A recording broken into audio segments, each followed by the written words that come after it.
ikintu cya mbere ni amakuru y'ibyabire mu gihugu hirya no hino yose ndaranyumvise. Utunze radio ntumva amakuru yo kuri Radio Rwanda, ntumva ibiganiro biba kuri Radio Rwanda, gusumvira radio bikumariye. Ubundi radio kanje kaba ku musego, iyo amakuru ageze nzi isaha yayo kugira ngo numve aho abandi bageze.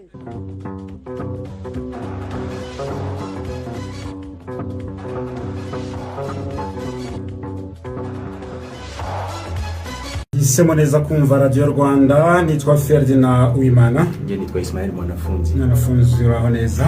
Urafyana. Yego, namakuru agezweho muri aya masaha kuri iyi saha kugira ngo abakurikira Radio Rwanda ubundi nyuma y'amakuru bazokomeza kumva uyu mukino uhuje PFC ndetse na Gasogi United. Ni byinshi tuza kwibandaho muri aya makuru. Muncamake turaza kubwira ko guverinoma y'u Rwanda yagaragaje ko umutekano w'igihugu n'abagituye ari ukwiye gushyirwa ku isonga kurusha gukangishwa ibihano nk'uko ibihugu by'amahanga birimo kubikora muri iyi minsi. Turaza kubwira kandi ko ikigo cy'igihugu gishinzwe ubuzima RBC cyavuze ko mu kwezi kwa 4 muri uyu mwaka hari imiti mishivura malaria izatangira kugezwa ku bigo nderabuzima, amavuriro y'ibanze ndetse no ku bajyanama b'ubuzima hagamijwe guhangana n'iyi ndwara yiyongereye.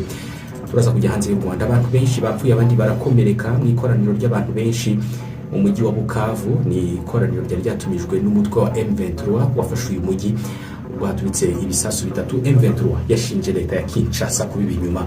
Leta zunze ubumwe za Amerika zo zavuze ko izatangaje igabanuka rikomeye ry'ingengo y'imari ku bikorwa by'iterambere n'ubufasha mpuzamahanga.